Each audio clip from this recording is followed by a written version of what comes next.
Welcome to my channel. I am K-Bud. Welcome to K-Bud Reaction. Today I'm checking out this video for WrestleMania. It's called 10 WWE Worst Matches That Bores Fans to Tears. To tears. But without further ado, let's get into every WWE match is going to warrant a lively crowd response. Sometimes a match is so utterly lifeless that the crowd either sit in silence or they try to entertain themselves. But this isn't always down to the talent in the match itself, and sometimes WWE's booking of the match has left a lot to be desired. that thing with Bray Wyatt and Seth Rollins. That red light shoot, I didn't like it. That shit. Response is a bad match. Sometimes the crowd are unbelievably exhausted from a long show and they decide to preserve their energy and ultimately disengage with the match before their very eyes. Join us now as WrestleMania looks at 10 WWE matches that bored fans to tears. Be sure to subscribe and hit that notification bell for daily wrestling videos and follow us on Facebook for exclusive lists. Also check out our new website, WrestleMania.com. Number 10, The Undertaker vs. Triple H, King of the Ring 2002. The Undertaker vs. Triple H is a boring match. Features The Undertaker defending his WWE title against Triple H. Sounds absolutely The Undertaker and Triple H are a boring match. When the two collided at the 2002 King of the Ring event, it completely fell flat. The two had the single worst match of their storied rivalry, as it was slow, boring, and the crowd just didn't care. The two were going through the motions, and the crowd only came alive when The Rock made an appearance. The match received scathing reviews, and even Dave Meltzer of the Wrestling Observer newsletter would rate the match just half a star. The match was a clear indication that WWE needed to go in a new direction. Triple H needed to revert to his heel persona, and the Dead Man as a heel WWE champion wasn't really working in the summer 2002. Thankfully, WWE did listen to the lackluster crowd response, and within the next 6 weeks, the game would turn heel, the Dead Man would turn babyface, and new blood would enter the main event scene in the form of Brock Lesnar. Number 9, Seth Rollins vs. Baron Corbin, Stomping Grounds 2019. The WWE product in 2019 wasn't being received well by the general audience. Seth Rollins vs. Baron Corbin, was another showcase that WWE were failing to understand what the fan base wanted to see. The attendance for the Stomping Grounds show was around 4,000, which meant that half the arena was completely empty. And it was evidence that the majority of fans weren't willing to pay to attend a pay-per-view event until the WWE turned things around. The main event of the show saw Seth Rollins defend his Baron Corbin get a main event spot? Who idea was that? Oh, Vince McMahon. Lacey Evans as the guest referee. I don't remember this match, but he decided to put Baron Corbin in the main event. No offense to Baron Corbin. I like Baron Corbin. I like the lone version of him. My bad, I'll stop talking. They completely switched off for the entire duration of the matchup. Number 8, The Undertaker vs. The Big Boss Man at WrestleMania 15. And you would think that WWE booking a Hell in a Cell match at a WrestleMania event during the Attitude Era would have warranted a pay-per-view classic, but you would be very wrong. At WrestleMania 15, The Undertaker collided with Big Boss Man inside Satan's structure, and it sounded as if the WWE had muted the crowd audio, as that's how quiet the crowd really... This is the mark of a fighter. A rich, full-flavored lager with a crisp. Well, the match was a by-the-numbers match, and there was hardly any reason why the match was inside the cell, as it was barely used. It also didn't help that fans were confused as to why they were supposed to be cheering for, as it was never made clear who the babyface was and who the heel was. This is, without question, one of the most disappointing WrestleMania matches of all time, and it's certainly one of the Dead Man's matches within his legendary streak that fans wish they could forget. Number 7, Randy Orton vs. John Cena, Royal Rumble 2000. Randy Orton and John Cena have a bad John match. Cena had become an incredibly stale match by the time WWE arrived at the I kind of see. Rumble. Fans I kind of see why maybe the match they have a boring match because they face each other a lot of times. I don't know John Cena match are lit, are good matches. Seen the match an endless amount of But times. that's the big Crowd had reason. zero interest in seeing the match take place yet again. From the opening bell, the crowd decided to entertain themselves with chants of Daniel Bryan and Y2J. That's why I see it be a boring match. Too many times. Lively, enthusiastic crowd.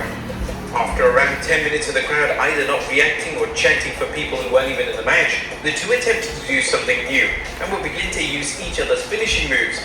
Whilst this changed the crowd somewhat, it wasn't the most subtle thing in the world, and it was obvious that Cena and Orton were trying to get the crowd on their side.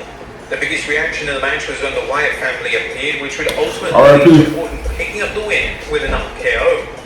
Number 6, I can't remember that one. Brock Lesnar, WrestleMania. Oh my God, my boy D. From the first moment Dean Ambrose and Brock Lesnar. My boy John Moxley now. WrestleMania 32. The two faced off in a no-holds-barred street fight. I think he hated that match. I think he said he hated the match. With violence and maybe even some bloodshed.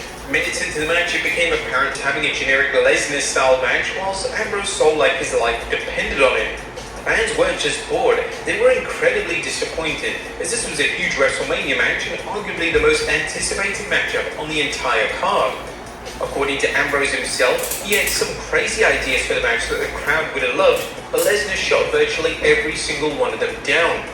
Number 5, Io Sky vs. Bianca Belair, Crown Jewel 2023. A Crown Jewel 2023 featured a stacked card, and one of the women's matches on the show saw Io Sky defend a women's title. If I'm remembering right, this was a rematch from the 2003 Backlash event, a match which received critical acclaim, so fans expected another stellar match between the two talented stars. For whatever reason, the Saudi Arabia crowd was silent. This was a good match. It was just the crowd. The crowd was just like quiet and lifeless. That match was a good match. It was just a cut. It's in Saudi Arabia. What do you expect? Ultimately hindered the quality of the match. It was a good match. The most notable moment of the match saw the return of even that. Nobody caught. Enthusiasm from the crowd. I was mad about that. It's a shame as the match and the return had major potential, and it just goes to show that sometimes a match needs nobody popped for something special. That was messed up. Number 4, Triple H versus Vladimir Kozlov, Survivor Series 2008. Despite the crowd failing to care about anything Vladimir Kozlov did, WWE persisted with his push, and at the 2008 Survivor Series event, Kozlov would challenge Triple H for the WWE title. Initially, this was supposed to be a triple threat match to also include Jeff Hardy, but during the pay-per-view, it was announced that Hardy had been removed from the match due to him being found unconscious. A singles match between Kozlov and the game didn't belong on the Big 4 pay-per-view, as the crowd wanted zero part of it. The two had zero chemistry, and even though Triple H tried his best to get the crowd invested, Kozlov simply wasn't cut out for the WWE title scene. The crowd finally came alive when Vicky Guerrero came on stage and announced that he was finally here. Fans assumed that this was Jeff Hardy, but in a shock twist, it was the returning Edge who would enter the match. Hardy would eventually show up towards the end, but his appearance was very brief. It was an ultra-fresh Edge who would be able to take advantage of the total bedlam in the ring and win the WWE title. Number 3, Randy Orton vs. The Big Show, Survivor Series 2013. But how you just come and pin him with the match? It wasn't a part of the match. I don't get it. Was it supposed to be a triple threat match? I don't know.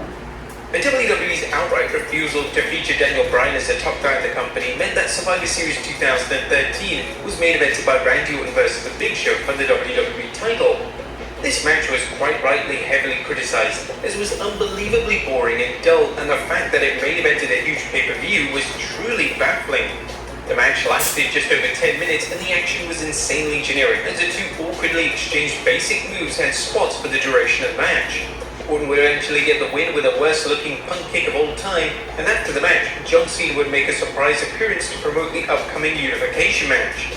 WWE fans wanted fresh blood. They didn't want Orton versus The Big Show, and they certainly didn't want to see another rerun of the Orton versus Cena rivalry. Number 2, The Miz versus John Cena, WrestleMania 27. WrestleMania 27 has what is considered to be one of the most lackluster WrestleMania events ever, as The Miz would be challenged by John Cena for the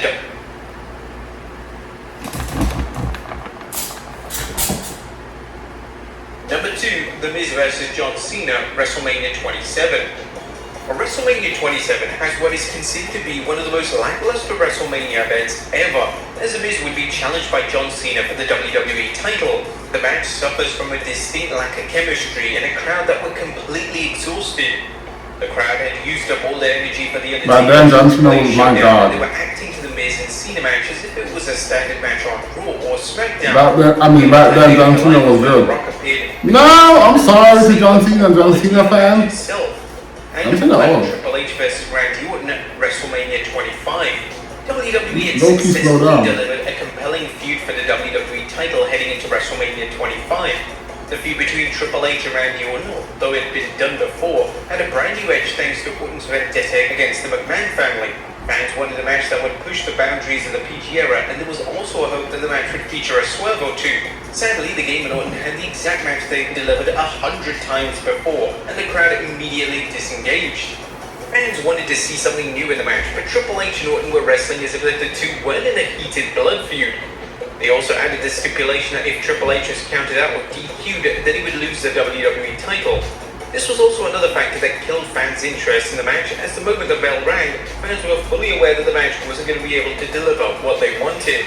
But they haven't. So that's the end of the video. That was 10 WWE matches that bore fans to tears. Let me know what you think about my reaction down in the comment section down below. Until next time, like, comment, share, and most definitely subscribe. And until next time, I'm out of here. Catch me in the next one.